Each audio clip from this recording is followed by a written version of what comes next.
സുഹൃത്തുക്കളെ എല്ലാവർക്കും നമ്മുടെ പുതിയ വീട്ടിലേക്ക് സ്വാഗതം. ഇന്നലെ ഞാൻ നിങ്ങളുടെ അടുത്തൊരു കാര്യം പറഞ്ഞിട്ടുണ്ടായിരുന്നു. അതിന്റെ ബാക്കിയായിട്ടുള്ളൊരു കാര്യം പറയാൻ വേണ്ടിയിട്ടാണ് ഞാനിന്ന് വന്നിരിക്കുന്നത്. എന്താണ് സംഭവം എന്ന് വെച്ച് കഴിഞ്ഞാൽ, ഇടതുപക്ഷം മാറി വലതുപക്ഷമാകുന്നു, ഭരണപക്ഷമൊക്കെ മാറിയിട്ട് പുതിയ ആളുകൾ ഇവിടേക്ക് ഭരണത്തിലേക്ക് വരുന്നു.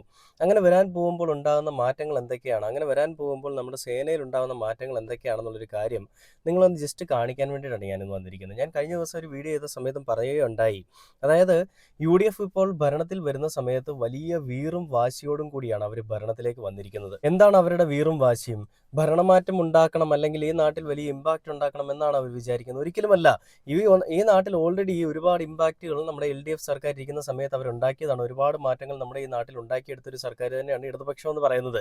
ഇന്ന് UDF വരുമ്പോൾ ഇവരുടെ ഉള്ളിലുള്ള വീറും വാശിയും എന്താണെന്ന് വെച്ച് കഴിഞ്ഞാൽ, ഈ LDFന്റെ ഭരണകാലത്ത് ഈ പറയുന്ന രക്ഷാപ്രവർത്തനം നടത്തി എന്ന് പറഞ്ഞുകൊണ്ട് മുഖ്യമന്ത്രിയായിരുന്ന നമ്മുടെ പിണറായി വിജയൻ സഖാവ്, അയാൾക്കെതിരെ വന്നിട്ടുള്ള കുറച്ച് ആളുകളെ, ഒളിയമ്പുകളെയൊക്കെ നേരിട്ട രീതിയൊക്കെ നമുക്കറിയാം.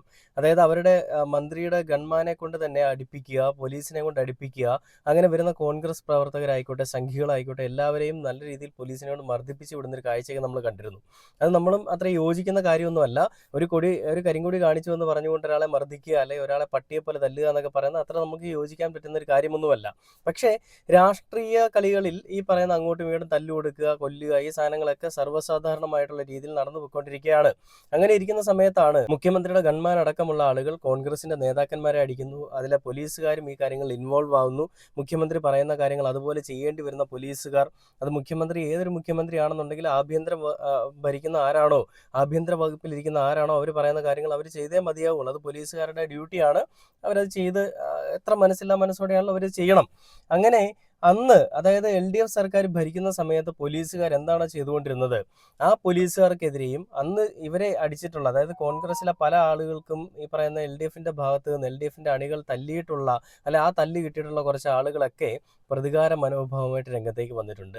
UDFന്റെ, ഞാൻ ആദ്യമേ പറഞ്ഞു, വീറും വാശിയും എന്ന് പറയുന്ന ഈ ഒരു സാധനം തന്നെയാണ്. അതായത് പ്രതികാര മനോഭാവം. തങ്ങളെ തല്ലിയിട്ടുള്ള, അല്ലെ ഞങ്ങളെ അടിച്ചിട്ടുള്ള ആളുകൾ ഇനി സമാധാനത്തോടുകൂടി ജീവിക്കണ്ട. ഞങ്ങളുടെ VD സതീശനെത്തി. നമുക്കറിയാം, VD സതീശനൊക്കെ ജയിക്കുന്നതിന് മുൻപ് തന്നെ പലയിടങ്ങളിലും പല പ്രശ്നങ്ങൾ ഉണ്ടാകുമ്പോൾ പോലീസ് അറസ്റ്റ് ചെയ്ത് സ്റ്റേഷനിലേക്ക് കൊണ്ടുപോകുമ്പോൾ, നിന്റെ തൊപ്പി ഞങ്ങൾ കളയും, ഞങ്ങളുടെ VD സതീശൻ, അല്ലെ ഞങ്ങളുടെ പാർട്ടി ഒന്ന് ജയിച്ചോട്ടെ എന്നൊക്കെ പറഞ്ഞുകൊണ്ട് വലിയ പ്രഹസനവും വലിയ മെഴുകലുകളൊക്കെ ചെയ്തുകൊണ്ടിരുന്ന ഒരു ടീമിനെ നമുക്കറിയാം, അല്ലേ? അങ്ങനെയായിരുന്നു കോൺഗ്രസിന്റെ പല ആളുകളും ചെയ്തുകൊണ്ടിരുന്നത്. അപ്പോൾ ഇന്ന് ഞാൻ കണ്ട 2-3 കാര്യങ്ങൾ നിങ്ങളെ ഒന്ന് കാണിക്കാൻ വേണ്ടിയിട്ട് കൂടിയാണ് ഞാൻ രംഗത്തേക്ക് വന്നിരിക്കുന്നത്. ഒന്ന്, ഒരു പോലീസ് SHOയ്ക്ക്, കൽപ്പറ്റ SHOയ്ക്ക് യൂത്ത് കോൺഗ്രസിന്റെ ഭീഷണി എന്ന് പറഞ്ഞുകൊണ്ടൊരു പോസ്റ്റ് വന്നിട്ടുണ്ട്. അതിൽ പറയുന്നത് ലെറ്റസ് ടേക്ക് എ റിവെഞ്ച്, അല്ലെ ലെറ്റസ് ടേക്ക് റിവെഞ്ച്. അതിൽ പറയുന്നത് ഇങ്ങനെയാണ്: മുഹമ്മദ് ആഷിഖ് മൻസൂർ എന്ന് പറയുന്ന ഒരാളാണ് ഇട്ടിരിക്കുന്നത്. പ്രിയപ്പെട്ട Vinoy sir, we are waiting, let's take revenge. ഈ ഇവരെ മർദ്ദിച്ചിട്ടുള്ള, അല്ലെ ഇവരെ നല്ല രീതിയിൽ തകർത്തെറിയാൻ ശ്രമിച്ചിട്ടുള്ള, അല്ലെ ഇവരുടെ ആദർശങ്ങൾ വേണ്ട എന്ന് പറഞ്ഞുകൊണ്ട് നിന്നിട്ടുള്ള പോലീസുകാർക്കെതിരെ ഇന്ന് ഇവര് വലിയൊരു സഖ്യശക്തിയായിട്ട്, അല്ലെ വലിയൊരു ശക്തിയായിട്ട് ആഞ്ഞടിക്കാൻ പോകുന്നൊരു കാഴ്ച നമ്മൾ കാണുന്നത്. ഇനി കൊല്ലും കൊലയും പല രക്തസാക്ഷികൾ ഉണ്ടാവുന്നതുമായിട്ടുള്ള കാഴ്ചകളൊക്കെ നമുക്ക് കാണാൻ സാധിക്കുമെന്നുള്ളത് അധികം വിദൂരമല്ല, അല്ലെങ്കിൽ നമുക്ക് അധികം കാണാൻ സാധിക്കുമെന്നുള്ള കാര്യത്തിൽ നമുക്ക് ഒരു സംശയവും വേണ്ട. അത് തന്നെയായിരിക്കും ഇനി ഉണ്ടാവാൻ പോവുക. അപ്പോൾ ഇന്ന് ഞാൻ കണ്ട വേറൊരു പോസ്റ്റ് കൂടി ഞാൻ നിങ്ങളെ കാണിച്ചുതരാം. നിന്നെ ഞാൻ നശിപ്പിക്കുമെന്ന് പറഞ്ഞുകൊണ്ട് ഒരു കോളേജിലേക്ക് വിളിച്ചിട്ട് ഒരു വിദ്യാർത്ഥി പറയുന്നൊരു കാര്യം. അത് KSU വിദ്യാർത്ഥിയാണ്, അല്ലെ KSU പാർട്ടിയിലുള്ള ഒരാളാണ്. നിന്റെ അന്ത്യം കണ്ടിട്ടേ ഉള്ളൂ ഉറക്കം, കോളേജ് അധ്യാപകനെ വകവരുത്തുമെന്ന് KSU നേതാവിന്റെ ഭീഷണി എന്ന് പറഞ്ഞുകൊണ്ട് റിപ്പോർട്ടർ ചാനൽ പങ്കുവച്ചിരിക്കുന്നതാണ്. ആ വാർത്ത വായിക്കുന്നതും ഈ പറയുന്ന സ്മൃതി പരുത്തിക്കാടാണ്. സ്മൃതീശന്റെ ആ വാർത്ത വായിക്കുമ്പോൾ ആ ചമ്മിയ മുഖം അത് നമുക്കിവിടെ കാണാൻ സാധിക്കും. എന്തായാലും ഞാൻ ആ വീഡിയോ നിങ്ങളെ ഒന്ന് കാണിച്ചു തരാം. ഇതിന്റെ അന്ത്യം കണ്ടിട്ടേ ഉള്ളൂ എനിക്ക് ഉറക്കം. നിന്നെ ഞാൻ നശിപ്പിക്കും, നിന്നെ ഫറൂഖിനെ അൻവറിനെ. ആലപ്പുഴയിൽ കോളേജ് അധ്യാപകനെ വകവരുത്തുമെന്ന് KSU ജില്ലാ സെക്രട്ടറിയുടെ ഭീഷണി. MSM കോളേജിലെ ഫിസിക്സ് വിഭാഗം മേധാവിയും AKCPTA സംസ്ഥാന ഭാരവാഹിയുമായ KM അനിൽകുമാറിനാണ് മുഹമ്മദ് സുഹൈൽ വാട്സാപ്പിലൂടെ ഭീഷണി സന്ദേശം അയച്ചത്. ഹാജരില്ലാത്തതിനാൽ MSM കോളേജിൽ നിന്നും പുറത്താക്കിയതിന് വൈരാഗ്യമാണ് ഭീഷണിക്ക് കാരണം. ഇതിന്റെ അന്ത്യം കണ്ടിട്ടേ ഉള്ളൂ എനിക്ക് ഉറക്കം. നിന്നെ ഞാൻ നശിപ്പിക്കും, നിന്നെ ഫറൂഖിനെ അൻവറിനെ. എനിക്ക് വേണ്ടി വിളിക്കാൻ പോകുന്ന മുഖ്യമന്ത്രി ആയിരിക്കും കേരളത്തിന്റെ. നീ എഴുതി വെച്ചോ. പിന്നെ ബാക്കി എന്തോ കാണിക്കണോന്ന്, എങ്ങനെ കാണിക്കണോന്ന് എനിക്കറിയാം. അത് ഞാൻ കാണിച്ചും തരും. മനീഷ് മഹിപാൽ വിവരങ്ങളുമായി. മനീഷ്, ഇപ്പോൾ സർക്കാർ വന്നാൽ എന്തുമാകാമെന്നുള്ള ഭീഷണിയാണോ ഇപ്പോൾ ഈ KSU പ്രവർത്തന ഭാഗത്ത് വന്നിരിക്കുന്നത്? എന്താ പറഞ്ഞേ? ഇപ്പോൾ സർക്കാർ വന്നാൽ എന്തുമാകാമെന്നുള്ളൊരു ഭീഷണിയാണോ KSUവിന്റെ ഭാഗത്ത് നിന്ന് വന്നിരിക്കുന്നതെന്നാണല്ലോ സ്മൃതീശൻ ചോദിക്കുന്നത്. ഇങ്ങനെ അല്ലായിരുന്നല്ലോ സ്മൃതി കഴിഞ്ഞ ദിവസങ്ങളിലൊക്കെ നീ മെഴുകിക്കൊണ്ടിരുന്നത്. ഇവിടെ UDF വേണം, ഇടതുപക്ഷം ഉണ്ടാവാനേ പാടില്ല എന്ന് പറയുന്ന ഉറച്ച ധാർഷ്ട്യത്തോടു കൂടി, അല്ലെ ഉറച്ച തീരുമാനത്തോടു കൂടി നിങ്ങൾ പത്രസമ്മേളനം നടത്തുന്ന സമയത്ത് ഇങ്ങനെ ആയിരുന്നില്ലല്ലോ നിങ്ങളുടെ മെഴുകലുകൾ. നിങ്ങൾ പറഞ്ഞിരുന്നത് ഇടതുപക്ഷത്തിനെ വേരോടെ പിഴുത് കളയുക. VD സതീശൻ ജിക്ക് നല്ല ദീർഘവീക്ഷണമുണ്ട്, അല്ലെ നല്ല എല്ലാ കാര്യങ്ങളിലും നല്ല രീതിയിലുള്ള ബോധ്യമുണ്ട്. അതുകൊണ്ട് തന്നെ അദ്ദേഹം വന്നു കഴിഞ്ഞാൽ വലിയ ഇമ്പാക്റ്റ് ഉണ്ടാക്കാൻ പോവുകയാണ്, ഒരുപാട് കാര്യങ്ങൾ ഉണ്ടാക്കാൻ പോവുകയാണെന്നൊക്കെയാണല്ലോ നിങ്ങൾ പറഞ്ഞത്. ഇപ്പൊ എന്താ ഈ വാക്ക് മാറ്റി പറയേണ്ടി വരുന്നു, അല്ലെ എന്തുകൊണ്ട് ഈ വാക്ക് മാറ്റി പറയുന്നു? ഈ പാർട്ടി വന്നു കഴിഞ്ഞാൽ വലിയ പ്രശ്നങ്ങൾ ഉണ്ടാവാൻ പോകുന്നു നിങ്ങൾക്കൊരു സൂചന കിട്ടിയിരിക്കുന്നു അല്ലേ? ഞാൻ ആദ്യമേ പറഞ്ഞു, വാശിയും വൈരാഗ്യവും വീറും വൈരാഗ്യവും ഒക്കെ തീർക്കാൻ വേണ്ടിയിട്ട് മാത്രം അധികാരത്തിൽ വന്നൊരു പാർട്ടിയാണ് UDF എന്നുള്ളത് എനിക്ക് ഉറപ്പിച്ച് പറയാൻ സാധിക്കും. അതിൻ്റെ ഒരു നേർക്കാഴ്ചയാണ് നിങ്ങൾ കാണുന്നത്. ഒരു KSU നേതാവ്, എവിടെയോ കിടക്കുന്ന ഒരു KSU നേതാവിൻ്റെ ഒരു മെഴുകലാണ് നിങ്ങൾ കാണുന്നത്. എനിക്ക് വേണ്ടി വിളിക്കാൻ പോകുന്ന മുഖ്യമന്ത്രി ആയിരിക്കും എന്ന് പറഞ്ഞുകൊണ്ടുള്ള ഒരു മെഴുകൽ. ഇതേപോലെ തന്നെ പല വിഷയങ്ങളും ഇനി ഉണ്ടാവാൻ പോവുകയാണ്. കേരളം ഇനി കാണാൻ പോകുന്നത് സമരങ്ങളുടെയും പവർക്കെട്ടുകളുടെയും അഴിമതികളുടെയും ഒക്കെ ഒരു വലിയൊരു കേന്ദ്രമായിട്ടാണ് ഇനിയുള്ള ആളുകളെ കേരളം കാണാൻ പോകുന്നത്. കേരളത്തിലെ ജനങ്ങൾ തന്നെ വിളിച്ചു വരുത്തിയൊരു വിനയാണെന്നുള്ളതല്ലാതെ എനിക്ക് അതിനപ്പുറത്തേക്ക് ഒന്നും പറയില്ല. സഹിച്ച് ക്ഷമിക്കുക, ഇതെല്ലാം കണ്ട് കേട്ടുകൊണ്ടിരിക്കുക എന്നുള്ളതല്ലാതെ വേറെ ഒന്നും എനിക്ക് ഇതിലെടുത്ത് പറയാനില്ല. ബാക്കിയൊന്ന് കേട്ടു പോകാം. ജില്ലാ സെക്രട്ടറി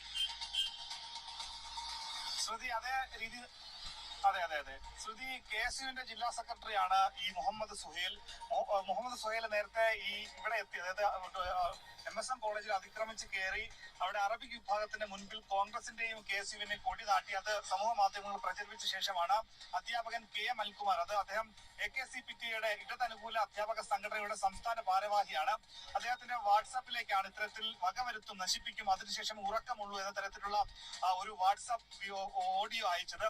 കോളേജിലെ തന്നെ ഇതാണ് സംഭവം. ഞാൻ നിന്നെ തീർത്ത് കളയുമെന്ന് പറഞ്ഞുള്ള സംഭവം നമ്മൾ കഴിഞ്ഞ ദിവസം കണ്ടാണ്. പാലക്കാട് വെച്ച് രമേശ് പിഷാരടിയുടെ വിജയാഘോഷത്തിനിടയിൽ ഈ കമ്മ്യൂണിസ്റ്റ് നേതാക്കന്മാരെല്ലാം കൂടി കുപ്പി എറിയുകയും സോഡാ കുപ്പി എറിയുകയും കല്ലെറിയുകയും അങ്ങോട്ടും ഇങ്ങോട്ടും പ്രശ്നമുണ്ടാവുകയും അടിക്കാനായിട്ട് പോലീസ് അപ്പം തന്നെ ലാത്തിയും എടുത്തുകൊണ്ട് തന്നെ കമ്മ്യൂണിസ്റ്റിൻ്റെ ആ ഒരു പാർട്ടി ഓഫീസിലേക്ക് അതിക്രമിച്ച് കയറുന്നതൊക്കെ നമ്മൾ കണ്ടതാണ്.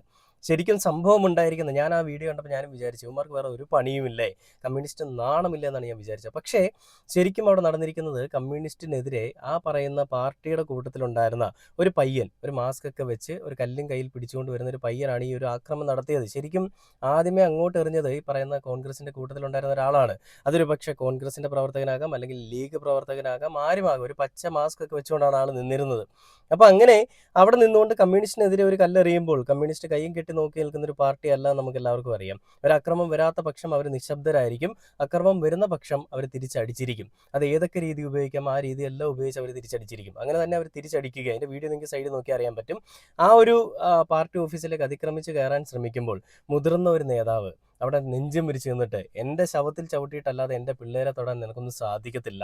ഭരണമാറ്റം വരുന്ന സമയത്ത് പെട്ടെന്ന് ഓന്തിൻ്റെ നിറം മാറുന്ന പോലെ മാറുന്ന ഒരു പോലീസായിട്ട് കളിക്കാനാണ് നിങ്ങൾ നിൽക്കുന്നതെങ്കിൽ പാർട്ടി നിങ്ങളെ വിവരം അറിയിപ്പിക്കും, അല്ലെങ്കിൽ ഈ പാർട്ടിക്കെതിരെ കളിച്ചാൽ എന്താ ഉണ്ടാവാൻ പോവുക എന്നുള്ളത് നിങ്ങൾ അറിഞ്ഞിരിക്കുമെന്നൊക്കെ പറഞ്ഞുകൊണ്ട് ആ ഒരു മുതിർന്ന നേതാവടക്കം വലിയ ഒരു സന്നാഹം തന്നെ അവിടെ ഉണ്ടായിരുന്നു.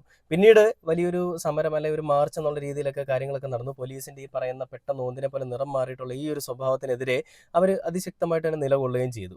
ഇനി വരാനിരിക്കുന്ന സമയങ്ങളിൽ ഇതിലും വലിയ സംഭവങ്ങൾ, ഇതിലും വലിയ വൃത്തികേടുകൾ നമ്മുടെ കേരളത്തിന് കാണാൻ സാധിക്കും, അല്ലെങ്കിൽ കേരളത്തിൽ അരങ്ങേറാൻ പോവുകയാണെന്നൊരു കാര്യത്തിൽ ഒരു സംശയവുമില്ല. എന്തായാലും ജനങ്ങൾക്ക് സ്വൈര്യമായിട്ട് ജീവിക്കണം, അവർക്ക് സ്വതന്ത്രമായിട്ട് അല്ലെങ്കിൽ സ്വാതന്ത്ര്യത്തോടു കൂടി എല്ലാ കാര്യങ്ങളും ചെയ്യാനായിട്ട് സാധിക്കണം.